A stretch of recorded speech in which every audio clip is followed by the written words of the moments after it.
এবার আমি চলে আসছি স্টুডেন্টের মধ্যে আমরা সাব হেডে দেখতে পাচ্ছি admission, view student, fees and ledger of student. এবার আমি যদি দেখছি অ্যাডমিশনে কি আছে, অ্যাডমিশনে আমরা অলরেডি একটা ফর্ম দেখতে পাচ্ছি। সাপোজ কোনো স্টুডেন্ট এলো, ফার্স্ট সে তার ডিটেলস জানাবে।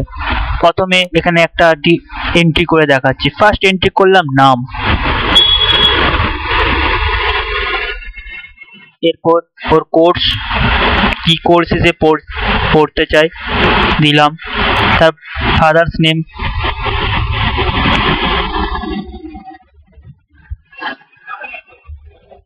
মোবাইল নাম্বার বাবার, email address,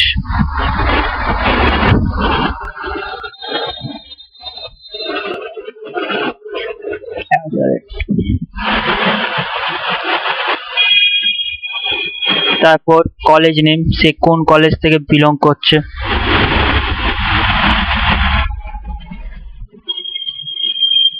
next address,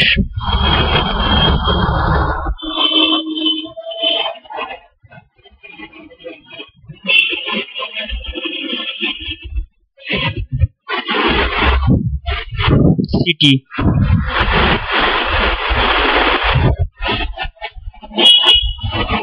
phone number,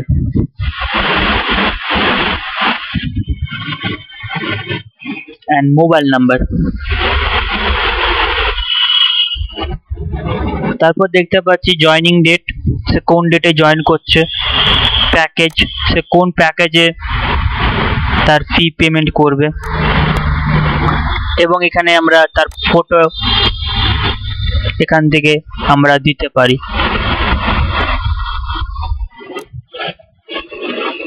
submit.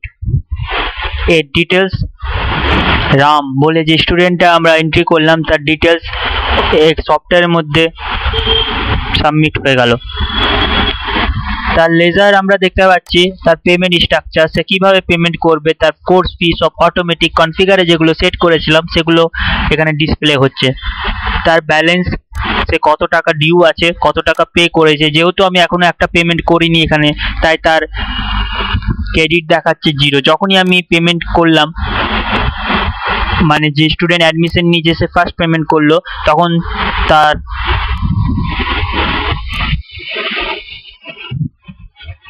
এখানে ক্রেডিটে ঢুকে গেল এবং তার ব্যালেন্স শো করলো। নেক্সট পেমেন্ট যখন করবে এভাবে সেকেন্ড ও ক্রেডিটে ঢুকে যাবে। এটা হলো লেজার অফ স্টুডেন্টের কাজ। এখান থেকে আমরা তার আইডি হিসেবে আমি সার্চ করতে পারবি সেই স্টুডেন্টের নেম। সাপোজ এখানে 28 দিয়ে সার্চ করলাম, যেহেতু অ্যাভেলেবেল নেই তাই দেখালো না। যদি 4 দিয়ে সার্চ করি, 4 যে স্টুডেন্টের আইডি তার ডিটেলস এখানে চলে এলো। এবার আসবো ভিউ স্টুডেন্টে দেখতে পাচ্ছি জয়নিং ডেট টু ফ্রম, কবে জয়েন করেছিল, কবে, মানে এখানে আমরা 1 বছর, 2 বছর, 1 মাস, 7 দিন, বিভিন্ন ডেট অনুযায়ী আমরা স্টুডেন্ট যে জয়েনিং করেছে তাকে ভিউ করতে পারি। সাপোজ ধরুন এখানে আমি 2010 থেকে 2012 আজকের ডেট অবধি দিয়ে দেখলাম যে কতগুলো স্টুডেন্ট অ্যাডমিশন নিয়েছে, তার হোল ডিটেল আমরা এখানে দেখতে পাচ্ছি যে এত স্টুডেন্ট এখানে এই ডেটে অ্যাডমিশন নিয়েছে। তার নাম,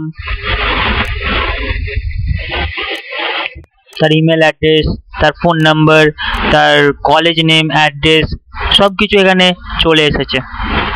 এবার আমি যদি কোনো স্টুডেন্টের ডিটেলস প্রিন্ট করতে চাই তো জাস্ট আমরা এখানে গিয়ে প্রিন্ট বাটনে গিয়ে ক্লিক করব। দেখতে পাচ্ছেন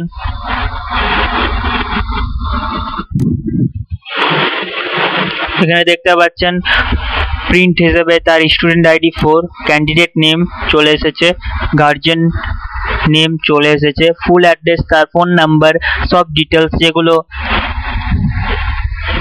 অ্যাডমিশন নেওয়ার সময় এন্ট্রি করেছিল এবং তার পিকচার সব কিছু এই অপশনের মধ্যে, উইন্ডোর মধ্যে আপনারা দেখতে পাচ্ছেন। নেক্সট আমরা চলে আসি ফিসে। ফিসে আমরা এখানে স্টুডেন্ট নেম দিয়ে সার্চ করতে পারি কিংবা কোর্স হিসেবেও সার্চ করতে পারি। আমি এখানে সাপোজ বিকম BU01 গিয়ে ক্লিক করলাম, দেখলাম এই কোর্সে আমরা দেখতে পাচ্ছি এই কোর্সে একজনই আছে, অ্যাডমিশন নিয়েছিল, তার নাম Shalini Gupta, BCom batch BCom BU01। মানে এই ব্যাচ কোডটার মিনিং হলো B.com BU01, মানে সে বিকম কোর্সে BU ইউনিভার্সিটি, বর্ধমান ইউনিভার্সিটি থেকে 01 ফার্স্ট ইয়ারের ক্যান্ডিডেট। এখান থেকে তার পেমেন্ট করতে পারি, তার প্রোফাইল দেখতে পারি, তাকে একটা প্রিন্ট বিল, সে বিল পে করার জন্য 200 টাকা তার বিল আছে এখানে, তাকে এটা দিতে পারি।